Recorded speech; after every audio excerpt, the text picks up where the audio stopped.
Ассаламалейкум, құрметті достар. Мен өткен жолы Instagram парақшамда жаңа қандай бір менің парақшамнан бір өзгерістер көргілеріңіз келеді деген жерде бала тәрбиесі жайында өзіңіздің тәжірибеңізбен бөлісіп тұрсаңыз қалай болады екен деген бір ұсыныс болған болатын. Мен бір керемет үйде бір бала тәрбиелейтін адам емеспін негізі, шыны керек қой. Көбіне жұмыс үй. Бірақ та бір өткен жолы бір қызық жағдай болды да, үйге келсем, қызым, мектепте оқитын қызым бар.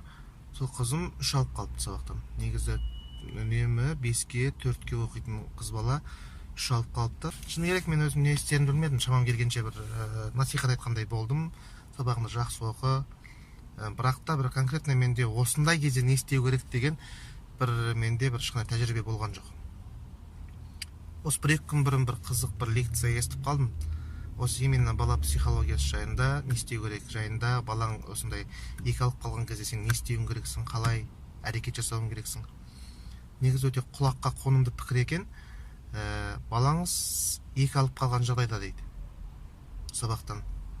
Біз көбіне не істейміз дейді. Біз көбіне баламызға ұрсамыз. Әй оңбаған, мен саған сеніп жүрсем, мынауың не, бүйтпей қоям, сөйтпей қоям, бірдеңеден тиіп тастайсың, бірдеңе әпермей қоям, тағы да бір нәрсе. Балаңыз ол нәрседен қорқады. Біз ойлаймыз ғой, содан қорқады, ұрысқанымыздан қорқады, содан жақсы оқиды деп. Негізі одан кейін де оның да бір определенный бір результаты бар шығар. Көбіміз солай тәрбиеленіп өстік қой, ата-анамыздан қорқып. Бірақ та мынандай бір тағы да құлаққа қонымды нәрсе бар екен. Сіз дейді балаңызға 2 алып қалған жағдайда не істеуіңіз керексіз? Балаңызға ұрыспаңыз дейді. Балаңызбен отырыңыз да сөйлесіңіз. Ол не үшін 2 алып қалды? Неге ондай жағдай болды? Көмектесуге тырысыңыз дейді оған. Сабағын бірге оқыңыз дейді.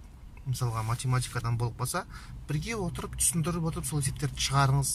Яғни балаңыздың проблемасы ғой дейді ол. Сабақтан 2 алып қалғаны, ол балаңыздың бір сабаққа оқымай барды, балаңыздың бір кішігірім проблемасы дейді. Соны сіз шешуге көмектессеңіз, ол сізге үнемі бір сондай жағдай болған кезде определенный арқа сүйейтін болады дейді. Бірақ әрине үнемі сіз өзіңіз шешіп кетпеңіз есебін, яғни көмектесе отырып, балаңыз жетектеп отырып үйрету, оған определенно өзінің шамасы келетіндей нагрузкасын сала отырып, оған есептерін шығартуды балаға үйрету керек та. Сол кезде сіздің балаңыз сізден бір қорықпайтын болады да, бір оның басына бір проблема түсіп қалған кезде, балаңыз сабақтан 2 алып қалған кезде, тағы сол сияқты бір балаңызда бір проблема болған кезде, балаңыз сізден ештеңе жасырмайтын болады. Ал жаңағы бірінші мәселедегідей, егер сіз ұрсатын болсаңыз, балаңыз сізден қорқады, келесі жолы ондай проблемасын айтпайтын болады, жасыратын болады. Сонымен біз баламызды неге тәрбиелейміз? Баламызды өтірік айтуға тәрбиелейміз. Оны өздеріңіз білесіздер, шариғатта өте құпталмайтын нәрсе. Солай достар, осындай қызық мағлұматпен сіздермен бөліскім келген, кәдімгідей 3,5 минут болып кетті ғой.